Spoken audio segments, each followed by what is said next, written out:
Good evening, everyone. This is episode 5 of the Please Excuse My Potty Mouth podcast.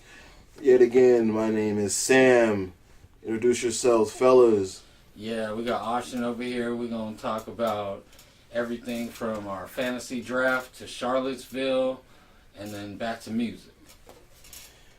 I'm going to go third this time. I'm going to go third this time.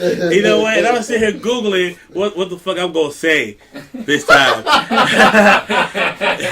Because I got to get something better before the doctor gets on, Prince. And ruin my shit. So I'm going to go like Daenerys Targaryen. And I figured this would be the best. So I'm James. House of Targaryen. First of his name, the Unburnt. Queen of the Andals, the First Men, Queen of Marine, the Khaleesi of the Great Grass Sea, Protector of the Realm, Lord Rat of the Seven Kingdoms, Breaker of Chains, and Father of Dragons. God damn it. God damn it. And there we have it, you know what I'm there saying? we go. I feel better now. Oh, man.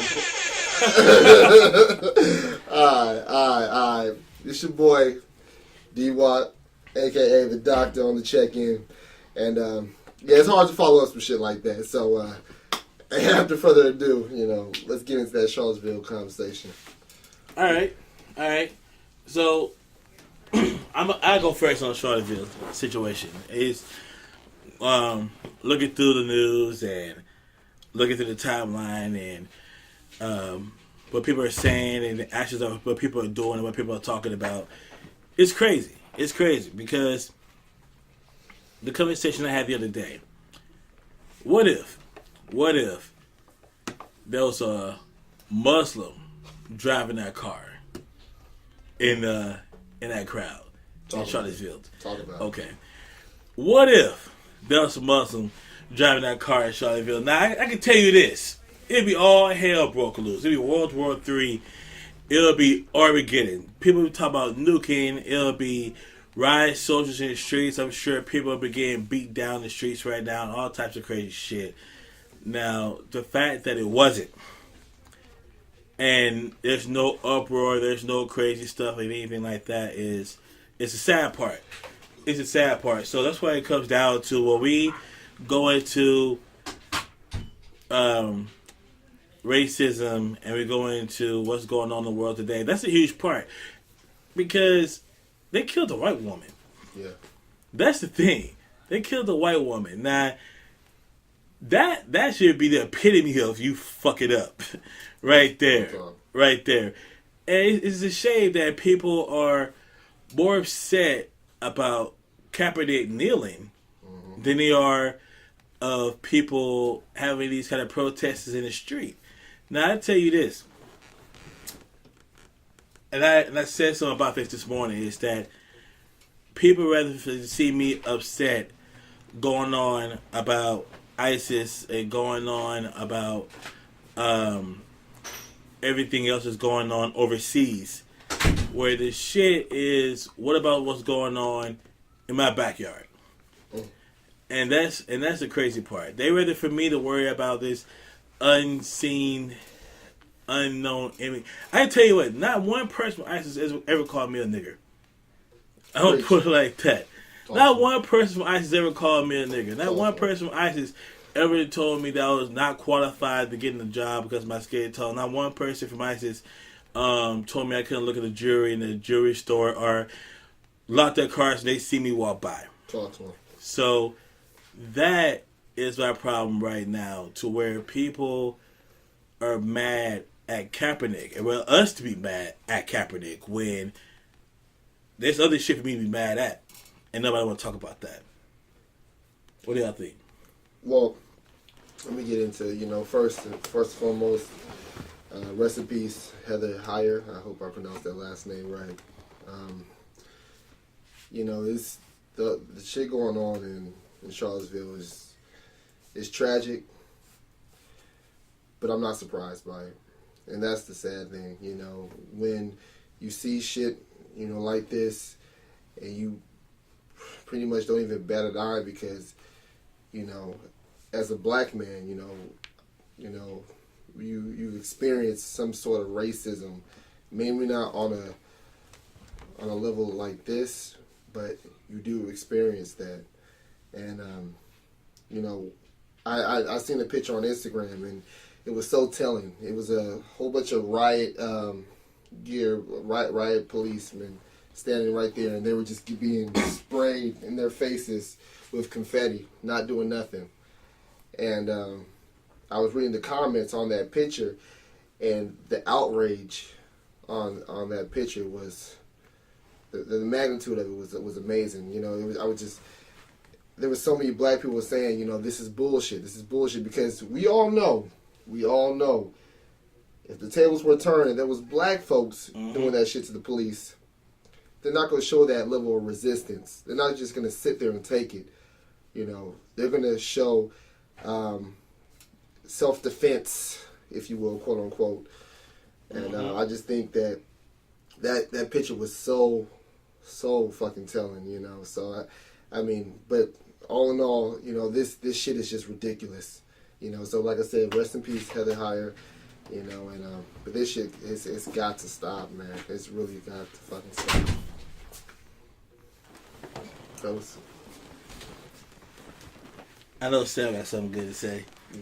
I feel it coming right now. I feel it brewing. This nigga just chilling in the chair, you know, like. Right.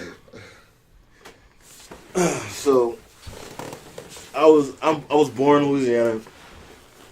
I have seen a lot of racist things in my life. I've actually seen Klan rallies in my hometown where I'm from. I was taught to not put anything past anybody and take everyone at face value, because you don't know anybody. You really don't. Yeah. Everybody's got a side. Everybody wants to portray an image.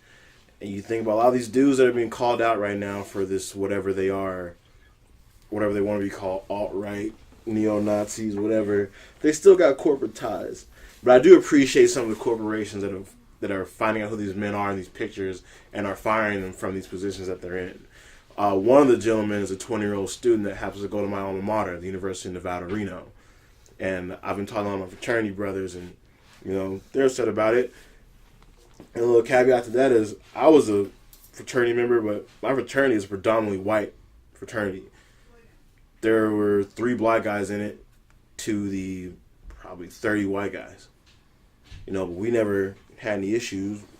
It's just who we were. We didn't take it for anything, man. We just never took anything for granted. But racism has always been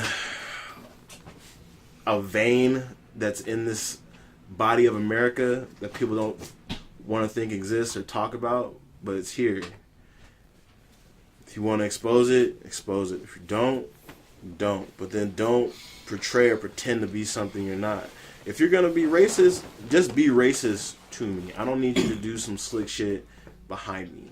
Right. That's what's going on right now with the president. Like, why you won't call them what they are? Because when black people protest, we're fucking super thugs and delinquents, and we're destroying our city. But these guys want to protect a fucking statue. Not anybody that died.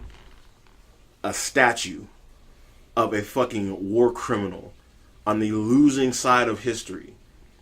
Who else lost on the side of history? Hitler. Like, even go to Germany, they don't put up with that shit. There was an American tourist during the same time period all this went down, through the Sieg Heil Nazi emblem or hand gesture in the air, and got punched in the face by a German citizen. They're not fucking with that shit. That is a bad mark in the history of time that nobody wants to put up with. But we just allow it here. We allow these men and women to keep continually teach this hate thought to everybody on the low, and just, you know, further stigmatize what this country is supposed to be moving forward from. We haven't really got anywhere. That's because you're given a right to do something. You think, oh, now you can hold these positions and jobs. People still look down on you because they're taught to. You'll never be on the same playing field. No one is equal in this country. No matter what you think you stand for, no matter what equality you are, skin tone, no one is ever equal because everyone's born on a different playing field. And like I said last week, with, you know, you're meeting people. You only meet people based on the group you're in, or rather the social stature that you're born into. Right. Like people say, I've never had overt racism. Well, if you were born where I was born, you might have heard that shit. Or if you grew up in the South, it's different. So like when a black person from the South or a black person from the East Coast or the West Coast, how they don't see things the same. Because I grew up a lot differently than you did. I mean, I've seen this shit. I've seen it happen. This does not surprise me. Does not shock me. It's not scary to me because I've lived through it. I'm always going to live through it. My mother was marched in Selma. She was born in 1946. She's seen all of this. This is nothing new to her. She's like, what? Black people are always going to do what they do. Take it and pray. Be open. And it's to a fault that we do that. Because if you look what happened in South Carolina with those 9 petitioners in that church, invited that man in, and what they always do, like we're always praying. Pray for this young man. And then he killed him. Mm-hmm. We let people get too close to us, and we don't do enough for ourselves. They want, like you brought up the Colin Kaepernick shit. Yep. If black people in that league want to change, all right, 70% of the league is black. Change it. I want y'all sit your asses down. What are they going to do? Kick y'all all out to do what? A real life replacements movie? No, they're not. They're going to fucking say this is a real issue. We got to talk about it. Open the dialogue. And for as vocal as like the Seahawks team is, sit. Y'all all say on the side? Fuck it. Sit down. Are they going to kick off the team? Not play you? Fuck no. Because at the end of the day, nobody wants to fuck up the money. If you fuck up the money, they care. Black people haven't done enough in this country to fuck up the money. That's where it starts. Hurt them in their pockets, and then they'll fucking care. Donald Trump doesn't care because nobody can hurt his pockets. No one's a threat to him. He could just fire you. But the people that can hurt his pockets are those white corporate people. David Duke, Richard Spencer, whatever the fuck his name is. His other boys in office, Pence, Gannon. They're all a part of that mindset, and they're all closely tied to him. So if they have dirt on him, why he's not saying anything? He won't call them what they are. He won't call them neo-Nazis, the alt-right.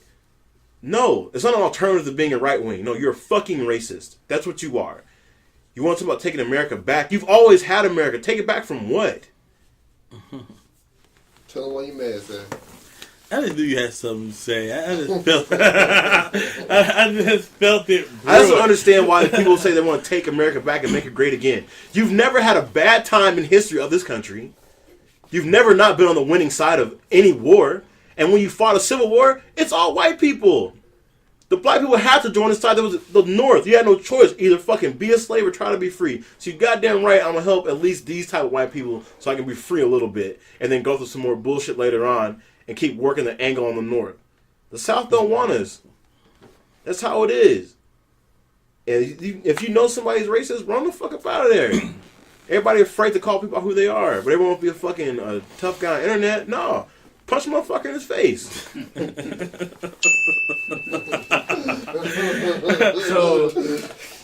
So I feel like James in the intro. I don't know how to follow that up. But I'm not too familiar with the situation, but what I will say that I did see that was really exposed during that is that a lot of people think that when you think of the KKK, you think of these like old white guys that are just in these suits, and they're just old. But yesterday, or the couple of days ago, you saw 20-year-olds, 21-year-olds, like, you know, this shit is gonna just keep continuing. It's not like anything's gonna stop. And that shit was exposed yesterday. This shit was on TV, the people marching, and it's just terrible. Now, I feel the need to say this, you know, because obviously this is not all white people. No. Let's get that clear. We're not talking about all white people, because obviously we all have white friends, and we love the white friends that are in our lives, you know. So all white people aren't exhibiting this type of behavior. But the fact is, this behavior does come from some white people that just show overt hatred towards people of color, and that shit just has to stop, man. You know, no matter what we do to make it stop, it has to stop, and the conversation needs to be had. There's no more sweeping the shit under the rug like it's not, you know, prevalent. You know, it's the fact of the matter is this racism that's going on needs to be cleaned up. And the white people that are showing this type of racism to look themselves in the mirror and figure out a way to get past that shit. Simple as that. Well, to add on to that, to add on to that, I saw this picture of this meme, and it said, "What do you see?" And it showed a photograph of everybody at the protest, and it just said, "Racist." Was a caption, and neo-Nazi, and alt-right, and all this stuff, like captioning all these different individuals in the picture. And then it said, "What I see," and the captions read, "Doctor, loan officer, co-worker, classmate, neighbor," and things like that. And that's the scary part. You know, that's the scary part to where people put on hoods and they do this type of stuff, and then they take off the hood, and now they're the cop pulling you over. They're the judge on the bench. They're the guy who's sitting in the bank telling you that you can't get a loan, or the guy at the grocery store who's following you all around the place. All types of stuff. So it's one thing that to be racist. It's another thing to be out. I would prefer you to be out. That way I just know not to fuck with you. You'll fuck with me. We cool. Just keep it 100. Just keep it 100. Yeah.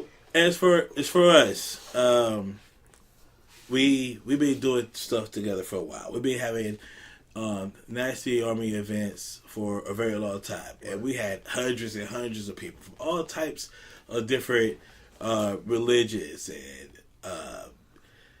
genders and creeds and all this backgrounds, everything. It's a huge blessing. But the Nazi Army itself, within ourselves, is a huge rainbow of a lot of different people and situations. And we all get together and we plan to do something, and we'll have an event, and then like 100 people show up.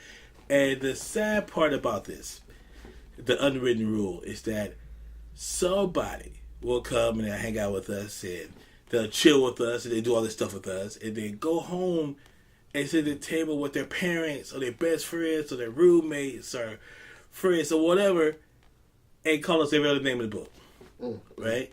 Go home, and then all of a sudden we're all niggers, or we all spits, and we all this, and that's the sad part. But I think that one mission statement of Nasty is that we do things as a team, we do things as a family, and we reach out to strangers. Just because we can change one mind, that's good enough. That's good enough for me. If you change one mind out of, let's say in a year, how many events we do? A shit ton? Yeah. Right? So, I'd say if we change the mind of one out of 500 people that we're going to come across, I think that's that one mind that would have fucked something up later on down the road. Absolutely. And I mean, like I said, we, as an organization, we're going to continue to do our thing, to press the issue and to bring up the conversation and to continue to have these necessary talks, to help end this shit. My best friend is black. I ain't racist. My best friend is black. my best friend is black. That's the favorite line. I've actually used that statement. Another thing I don't think, to be honest with you, it'll never stop though.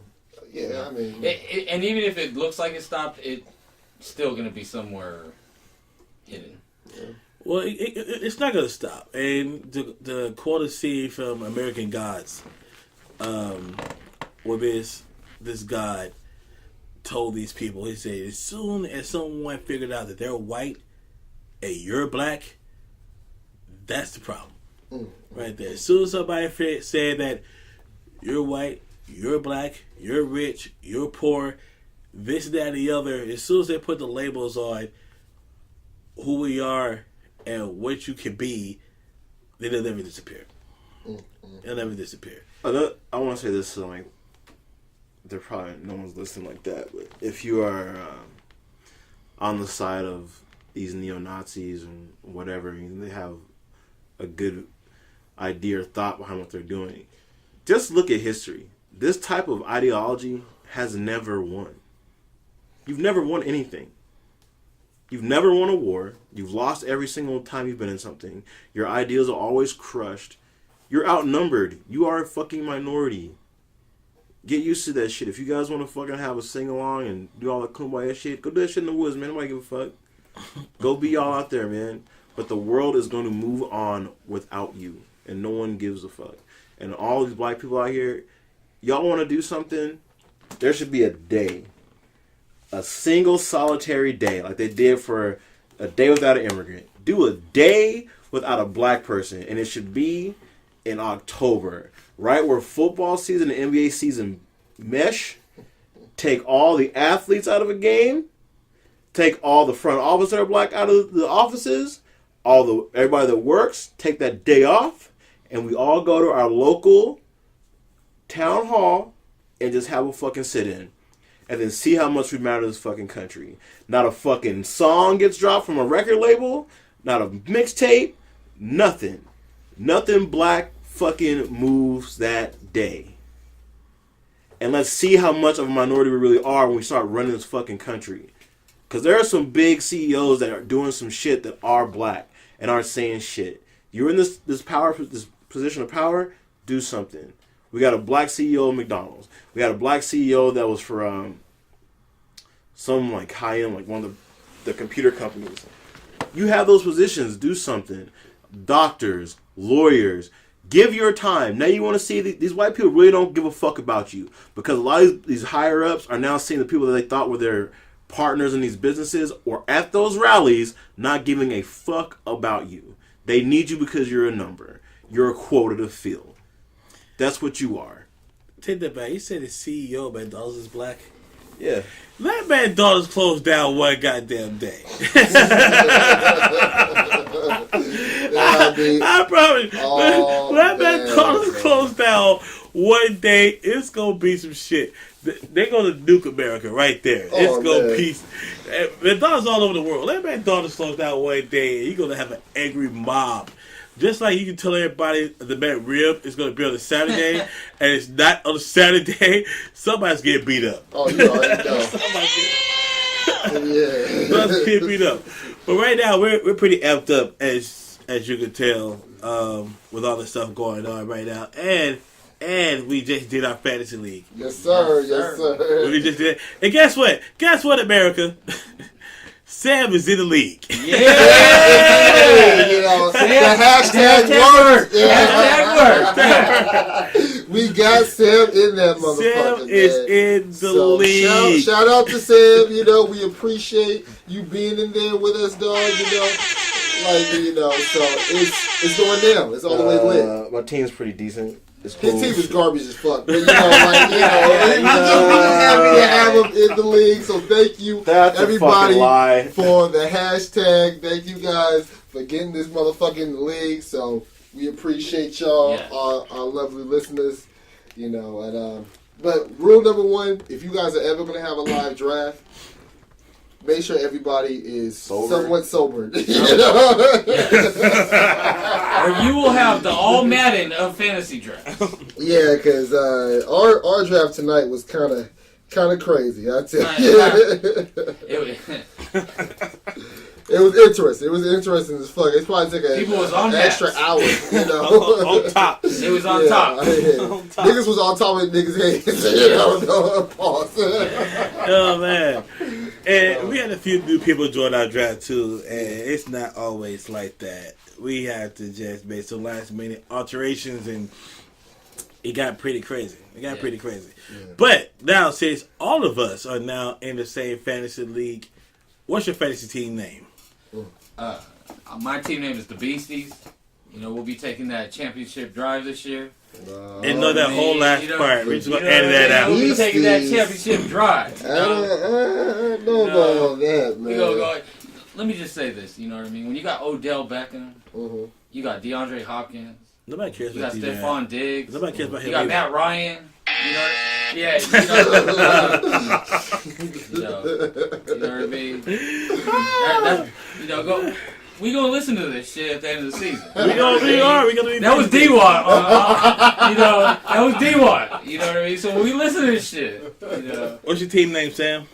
Let the kids live. Oh God! Yeah. Let the kids live. What does that even mean, dog? Oh, y'all make fun of little kids, man. let the kids. Little boat. Yeah, little boat, little sports car. Hey, don't forget fucking ugly guy, man. Oh, Little Pump. Never forget Little Pump. Oh, there's Chicago Red. Right here. Trippy Red, right? Yeah, Trippy Red. Trippy Red. I still don't fuck with NBA Young, but I don't know what the fuck you talking about. Boot Oh, gang, never whole lot broke squad again. shit, you know what I'm saying? Young Cardi. nah. Alright, so my team name, this is the doctor on the check-in. My team name is Cali's Finest. You know, because it's better all here on the West Coast. Out here in California, yeah, baby. So we go bring you talking to a one-time champion. 2-time after this year, by the way. So shout out to Cali's Finest, baby. Let's get it. There he go dreaming again. Cali dreaming. Cali dreaming. Well, my team, more than a one-time champion. My team is to slap a whole tribe. Slap a whole tribe. I think that's the best name ever. Goddamn, slap a whole tribe. That shit is cool. That shit is cool. And that's how we gonna roll, man. I picked up Aaron Rodgers this time, and I've never had Aaron Rodgers. All these years, I've never had Aaron Rodgers. I'm excited to have Aaron Rodgers this time, and I got DeMarco Murray. I'm excited to see DeMarco Murray on my team. Mind you, he's a Tennessee Titans. Shout out to my Titans. Yeah. He was also an Eagle. I think that I took him because he was an Eagle first. Oh, okay. He was also an Eagle. And I got some ball players, man. And I say this every year. I'm going to say it this year. Quote. My team is the shit, man. This nigga always say every year. Come week 7, talk about I can't wait until next year. For real, man. Hey, I did it, man. Hey, I'm a champion. I've been in last place. I rose from last place to get up high. I mean, I've done it all. You know what I'm saying? So this year, I'm going to go ahead and take the win again. Let everybody else fight for second place. And I'm okay with that. So all our listeners, keep this day in mind because we're going to do a mid-season recap. You said Austin around what? Week 8, week 9, sometime around there. Yeah, we're going to do a mid-season recap. Let you guys know how our teams are doing. Most likely, I'm gonna be the one with the best record, so that's how that goes. But yeah, we definitely go. But before we go to the next topic, I just want to just kind of say the keys to a good draft party. Because like I said, shout out to Prez. He always throws a dope draft party. No matter what the venue is. I don't know, like just bullets. Make sure you got some good. Make sure you got some food there. Yeah. Got some alcohol there. Not too much. Not too much, yes. Because you want to make sure motherfuckers are sober. And like I said, just good people. That's you got it. That's the key to a really cool ass draft party. Yeah, because not to cut you off there, D.Y., but the best thing about the draft is just the experience. Absolutely. Bond, like, I don't care if I only see you one time a year. It's at that draft, and you know what I mean? It's something you look forward to every year. You get to go and draft your... I've been looking forward to this day for the last month. You know what I mean? Real talk. There's $1,200 on the line. First place gets $800, So Sam, what was your experience? I mean, I know this was a typical draft party, but what was your experience, my brother? It was cool. There's another draft, man. See who's gonna end up with these sleeper picks. I'm pretty cool with my draft lineup. I got some of the guys I wanted. You had some great. Is this your first year doing it? No, it's the second time I've ever played it or done a fantasy draft. Had to get the GOAT, Tom Brady, for the easy layup points. Picked up the rookie, McCaffrey, because I know they're going to use him a lot. They got 2 Stanford running backs back there now behind him, behind Cam. Picked up the old man, Adrian Peterson, on the low for the slide. Tucker, because I know they're going to have all kinds of issues at quarterback, keeping Joe Flacco healthy. Whether they're going to drive to get in field goal range, he's going to kick it from everywhere. It's Tucker, fucker. Yeah, Tucker's probably the best. He's probably the best kicker. Yeah, Tucker. Yeah, he can kick that shit from 50 yards away. Yeah, picked up Larry Fitz. So now he's just going to try to do what he wants for an slant. Little fade out routes in the end zone. Him. Nice veteran receiver. He might give me like 7 touchdowns for the season. Not bad. That's solid. Yeah, it was cool. And that's what I'm saying. That's what it's all about. Like for me, this is I want to say my 6th or 7th year of being in this draft, and it's nothing but good vibes. Like good people. Like it's a good time. We always enjoy ourselves. It's dope. So like I said, if anybody looking to start fantasy football or try to get into a league, make sure you got good people around you, good food, not too much alcohol, and a cool venue, and it'll be a good time. It'll be a really, really good time. But our next topic we want to jump into though. Wait. We're just gonna talk about music. We are have a top 5 for it, but I gotta say this because last week we talked about Usher. And lo and behold, I was fucking right. The goddamn next day, this nigga popped up on Jermaine Dupri's Snapchat in the motherfucking studio with a new song. And he already out here countersuing motherfuckers. Came out, they didn't have herpes. See, man, all this shit is a fucking scam. Don't believe none of the shit you hear. If you just pay attention to the little details, you can figure it out on your own. Hopefully not, because I want to give information, but... it's not. But just pay attention, man. Usher knew. Keep quiet. I know I got herpes. Run your mouth. Fuck my name a little bit, and I'm gonna hit you where it hurt. Rasputia, you broke. Taking all the money from your damn 3 kids. And let me just add this too, because I think like this. I don't give a damn what the person's lifestyle is or whatever, because a lot of people. Catch a flack about still listening to Bobby Valentino records, The nigga dropped, he has some records. He has some good music, despite if the nigga fucking trends or not, I mean, that's his business. But, He just wanted to get to know him.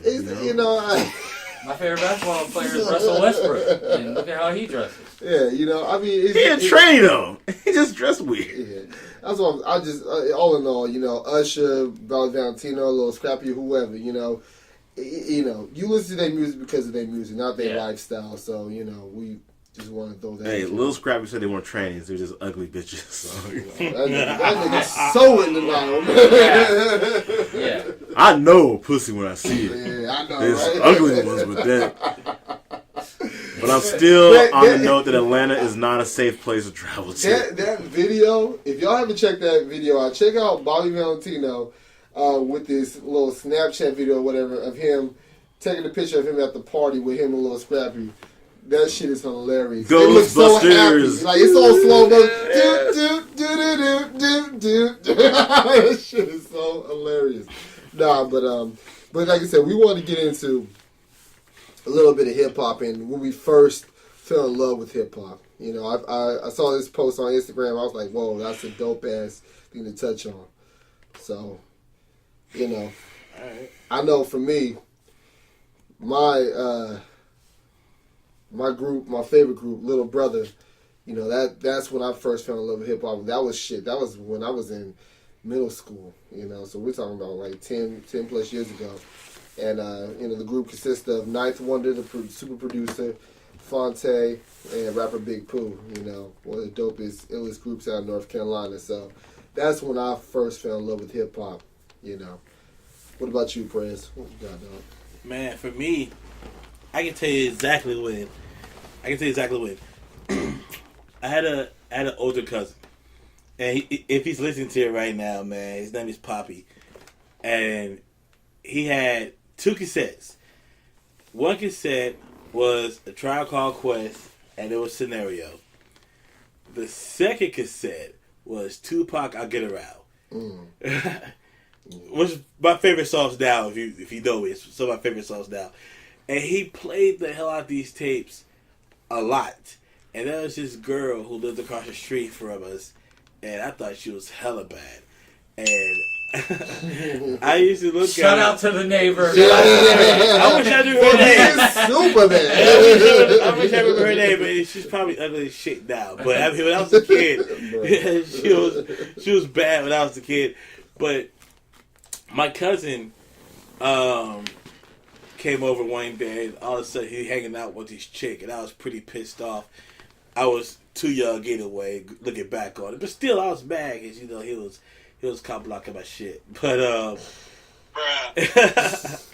one day he left his Walkman there, and I put the headphones on, and I listened to Scenario, and then I listened to I Get Around, which I got two really funny stories about that, by the way. But to tell you what, I listened to that tape, and then probably a few nights or a few weeks later, I was watching the Arsenio Hall show, and A Tribe Called Quest was on there, and he introduced Busta Rhymes. They did Scenario. I mean, he got to the beat drop. He took off his hat and he reversed the hat. It was like a two-sided hat, and put it back on. That blew my mind. And right then and there, man, I said, "That's when I fell in love with hip hop." That's what's up. That's the greatest fucking story, man. What about you, Sam? I was also with my older cousin, and I was watching. He still your bitch too? Nah. I fucked my other cousin up one night. Punched him in his nose. Nah, man. He set me down.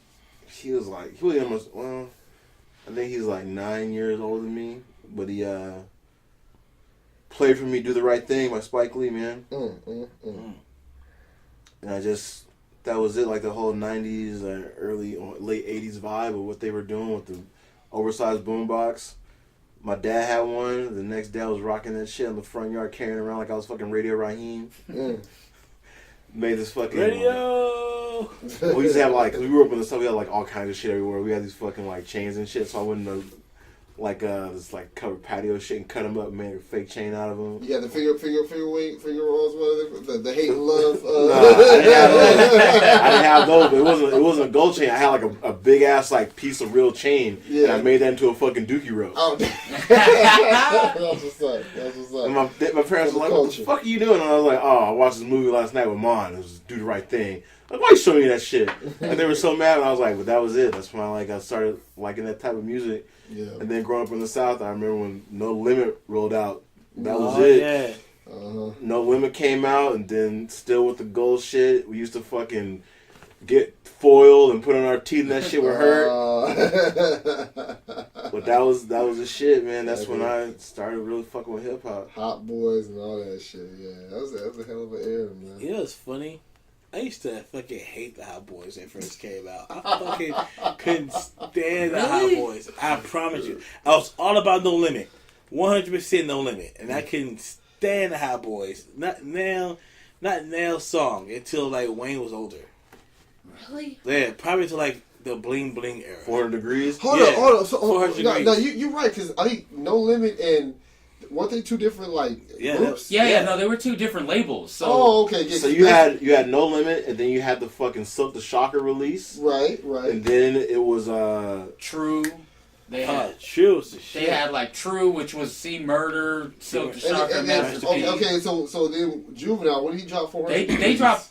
Well, they dropped that after, because first song they dropped was Bling Bling, right? 98. Yeah.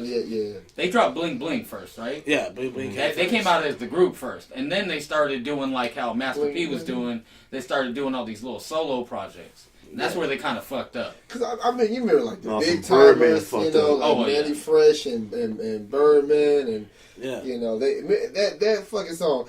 Gator boots with a pimp down Gucci suit. Got no car, but I stay blind. That was my shit. You know, like I really did not like them until fucking. I don't know if it's 100 Degrees. It was the G Code. Oh, Or Project English. When I first started, then I started listening that was back. Juvenile, right? Yeah. Then I started listening back to 400 Degrees and stuff like that, and I liked that. But before that, I was pure No Limit until Mystical left. Oh Mystical was a weirdo, man. Snoop Dogg was with No Limit for a short period of time too. He kind of had to. That song was smashing. I like that album. Speaking of which, Mystical is another rapper that has some suspect rap lyrics. You think so? I know so. What Funky Fire Poo Hole? What? Exactly. That's fucking rap lyrics. Dog. Yeah. Talking about raping a bitch. I'm like, whoa. Damn. Whoa, Mystical. Yeah, that nigga Mystical boy. He be on some other shit. He's wild as fuck. Yeah. By a bench, you make him say, come on right now. And Mystical part come on, you be all hyped. Oh, you already know, Yeah. nigga. I didn't say I wouldn't be that far. I just say he's another rapper with some suspect lyrics out there, man. Well, when you say, you see me fight, don't help me fight the bear, help the bear. That's probably one of the dopest lines, though. Like, for real. No. That line is, I don't give a fuck. That line is dope, man. I just remember the Vine video afterwards, somebody's like, shut your bitch ass up. Yeah. Nah, y'all remember Shake It Fast, though? Yeah. Shake your face. Watch yourself. Shake your face. Show me what you're working with. Nigga went to He had jail so for much raping a evidence. bitch. I wonder how many She people. didn't show him what she was working with. I wonder how many people was right now was Tried to grab singing right now when you With was us, singing. yeah. Oh, you already know, nigga. So, I've always liked hip hop from, I was 5, breakdancing on a little cardboard. But when I really fell in love with hip hop was when I heard Bring the Pain from Method Man. Right. That video in the bus, he had the one eye contact, he had Half the one hair done. fro within the other side cornrows, and he was on the bus just vibing. There was like fucking normal people on the bus, and he's just fucking lit as Nice. fuck. Nice. On that motherfucker with a contact with just no eyeball. It's just like all white. Wow. Yeah. At that moment, that's when I knew I found my music. That's what's up. that was the day. That was the day. That was the day. So, what about the first time you fell in love with R&B? Oh shit! This brings me back to fucking elementary school. We were still rocking cassette tapes, and I remember I had Usher My Way on fucking cassette tape. Yeah, that was my shit. That means you're old. Yeah. Hold on, D-Wop. When I say my shit, I'm gonna be like, Bruh, I'm telling you, man, that shit. I never. Wow, that was a hell of an album, like for real, and the U.S. HER, all that shit. I can get up in. I can nigga. All right. I mean, how far are we going back though? When Like, we first, When you first I fell in love mean- with the shit, you know what I'm saying? That was honestly my first like real memory of like R&B, like for real, like just listening to that shit on cassette. I've always liked R&B. I remember the first tape my mom ever got me was The Boys, Down My Heart. I don't know, that shit was my favorite shit, but that's when I first got introduced. My mom bought me The Boys, motherfucking Down My Heart. Shit's older than that, man. What about you? I remember, it's like super vivid. It's every Sunday getting up at like 8 o'clock before church, having to clean the house. Mom and dad throw on vinyls. Yeah. Vinyls of fucking Luther Vandross, Al Green. See, I didn't always go back. See, I Yeah, always but felt that count as R&B. It's like more like Yeah, that's like what I was gonna say. Like that is what led into all of R&B. R&B, yeah. See, So anytime you have to listen to any type of harmonic or male vocalist or anybody actually singing, right. that is from them. But That is all those dudes. But I mean, because there was a several time when I remember I was introduced to soul, and then there was my R&B stage as well. But what was your like first like R&B like experience? Fucking Mary J. Blige and Method Man. Oh yeah, You All I Need? yeah. I wouldn't listen to none of them till that was shit. good. That was a good one. Because all I ever grew up was like you listen to Southern rappers, or your parents were playing you all the oldies. Usher didn't get popping until Shit. I had a CD when Usher was rocking out. CD.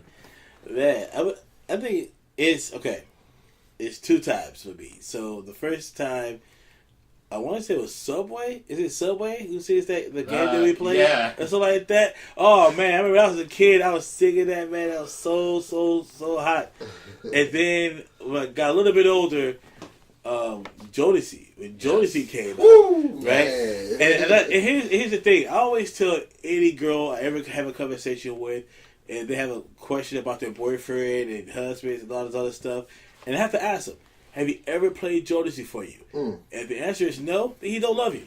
Simple as that. He don't love you. I don't care what he say. I don't care what race he is. I don't care if you listen to all country music. If he never played Jodeci for you, he never loved you. So when I was a kid, man, how did shit go?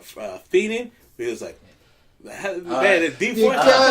No, he started off. He goes, all the money in the world. All the chronic. Nah, he was like, there's all the chronic in the world. Yeah. And I was like, woo! It's been Yeah. Take my money. I was like, man. They just don't make music like that. Yeah, I was like, man, all the chronic though? All the chronic in the world? All the chronic in the world. Man, and it's crazy because they, like you said, people don't make music like that no more. They so don't.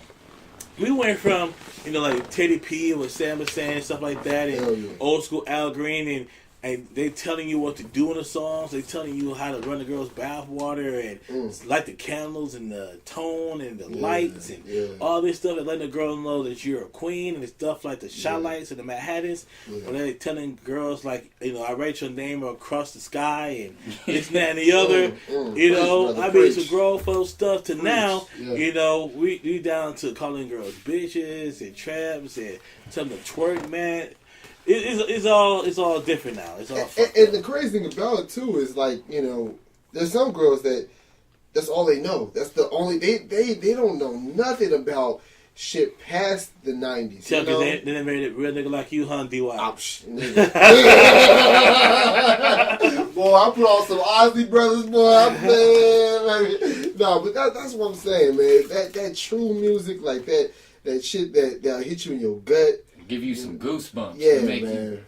Real talk. You can feel that hunger in the voice. Like, you can, man, when you listen to, like, Marvin Gaye, that's a different feeling than when you listen to, like, something now. It just has so much feeling behind it. We're trying to be grown. We're trying to tell the girl how you really feel about her. Yeah. I mean, really, really feel about her. I mean, deep down from Luther, not skinny Luther, but fat Luther. You know what I'm saying? Like, you know what I'm saying? Like, some shit that you speaking to a girl's soul. You know what I'm saying? That's a different shit. If all listeners, this is a little homework. If y'all never heard Luther's "If This World Was Mine," play this shit immediately for your girl. Guarantee you, panty dropper. If not, Derek will. Oh shit! If not, Derek will. Yeah. You know what I'm saying? Hashtag if not Derek. That's the new hashtag. Hey, people out here stealing y'all girls, so I'm not even gonna lie. Y'all better watch out, man. You know what I'm saying? People out here will steal your girl off some old school shit. Not even like real old school player shit. I mean old school, like old immature. Shit. You know what I'm saying? I would never lie. I never lie. If you play some immature for your girl is gone because you played freaking, I don't know. Feel the Funk. Yeah, you played Feel the Funk for your girl is gone. Play Aisha, you know what I'm saying? And your girl is gone.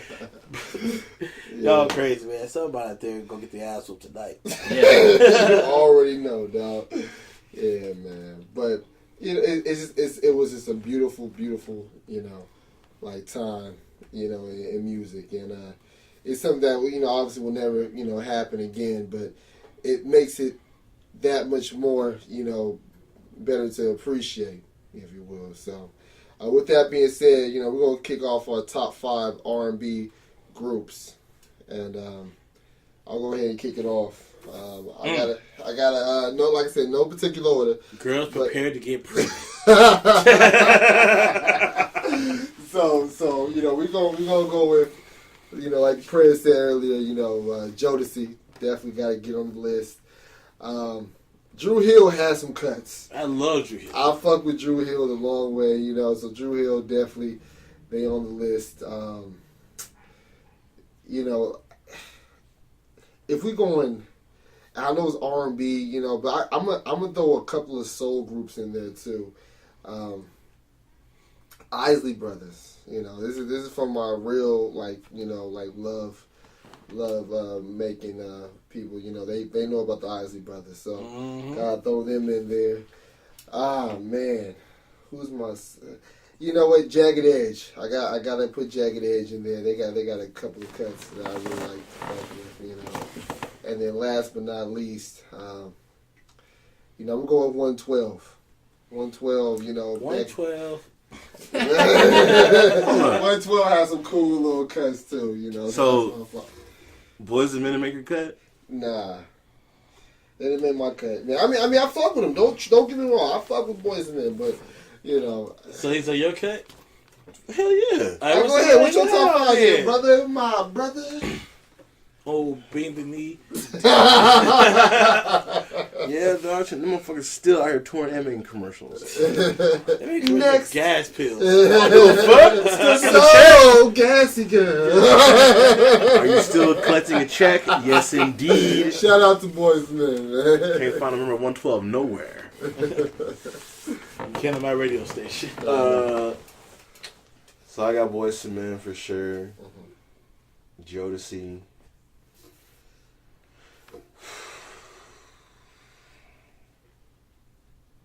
112 got a few cuts. They started fucking up with Diddy. And it's like, everybody out of here. You're all off the group. Peaches and cream.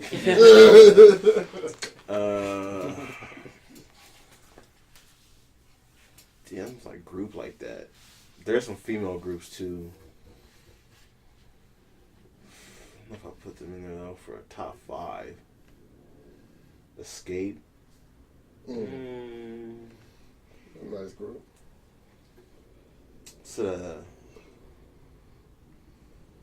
Yeah, I'm gonna just hit you with 4. I can't think of 5 that I would just like put in the cut. Like that's the.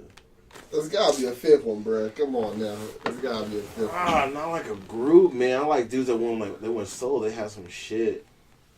No, I can't think. Like if you do TGT as a group. Oh, that was, you know, you're talking about Tank, Genuine, and Tyrese? Yeah. That was a nice little group. That was the, you know. But I mean, they got more solo bangers. Right. But they did do, like, that group shit. That was fighting, though. That was like trying to whoop each other's ass, man. Right. And they still made some cuts so to get pop. They did. Keep that shit behind the scenes. Real talk. What about you, Prez? What you got, man? Oh, man. I just picked this up pretty easy. I listen to a lot of R&B. So I'm going to say Jodeci. I'm going to say H-Town, Shy, Drew Hill, and it is hard when you try to think about it on the spot. Number 5, I'm gonna add a female group, and I'm gonna say HWV. That's the other one I was thinking about. They dropped that rain cut. Yeah, right? that rain cut, Yeah. all that stuff. I'm gonna say HWV, Sisters with Voices. There you go. Damn. For those who didn't know what HWV stood for, I did it, low key. It does stand for something, man. It stands for Sisters with Voices. So, aren't they trying to get back together? yeah, all of them trying to get back together. Everybody broke, man. Yeah. And see, I'm My telling boys you, and men, so get a check. I'm the best movie trivia person to have on your team in any family night. Go ahead. SWV. Okay, I'm gonna probably have all the same ones. I got Jodeci, definitely. That's the number 1. 112, definitely. Shy, definitely. 10th grade.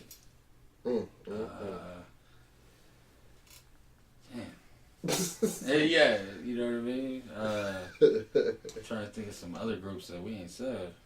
Should New Edition make it? New Edition! Oh. Wow! Yeah, that's the group. That's why I said I need Bobby to look at the phone. Vito. But when Johnny Gill left, Johnny had his own cuts though. He was like, "Fuck you, niggas, I can sing." Bobby B did too, though. You know what I'm saying? But Bobby was on some like coked out, let's dance shit. Not like no. But he was way more. I think he was more successful than Johnny Gill. But not like vocally though. I would take Johnny Gill. Vocally, no. That nigga, he was making cuts with that song with Ja Rule. And I know you can move. That was way later though. He can't sing for shit on that shit. But like, when he came out with like every little step I take and my prerogative and I want to rock with you, yeah, man, that But beat that's was not. hit. But that's not a vocal like R&B set the mood. That's we about to fucking dance this bitch. You might get into a fight with some dudes. Okay, well let me. and then when they tired of dancing, then we get to fucking. You know what I'm saying? Okay, I gotta put Johnny Gill on. Hey Johnny, come here for the cut.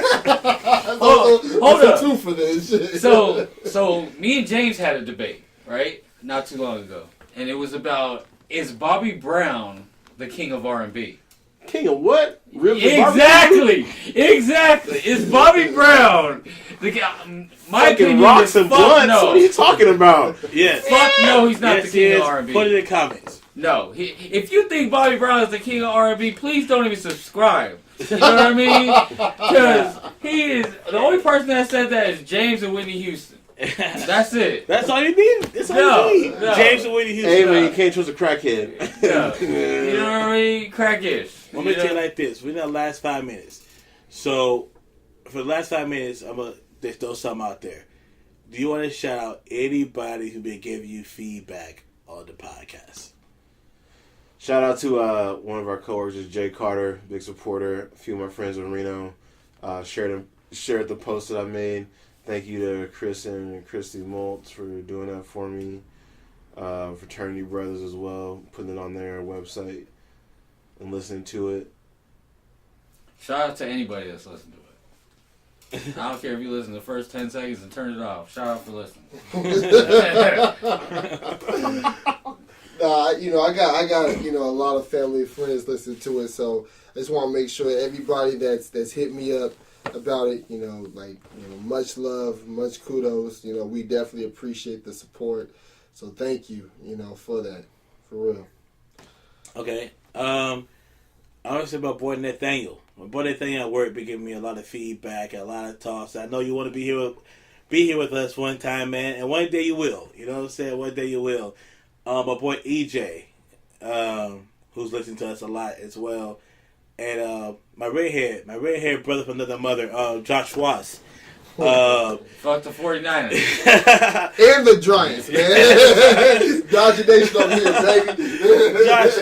Josh Schwartz, man, they on your head, man, but we love you anyway, man. Out there in Arizona, he's been giving us a shit ton of feedback, man, from Marriott Photography, man. Good looking. And from there, it's a lot of people. Colleen, she listens to us a lot. We just had Aubrey just shared a Facebook post today. It's going down. It's going down. We probably missed a few people, but promise we'll come back around to you. We'll come back around to you. Yeah. But on that note, we out of here. Yeah, and back, real quick, too, hit us up with your top 5 R&B groups too. We want to hear from you guys. All right, Instagram, Facebook, hit up the hashtag Nasty Army. You want to hear back from your top 5 R&B groups. And if Bobby Brown is the king of R&B, let me know. Hey, let the world know. I swear to God, if you got Bobby Brown the king of R&B, I'm gonna kick your ass. You ain't lying, man. All right, we out. Oh, shout out to Guam. We out.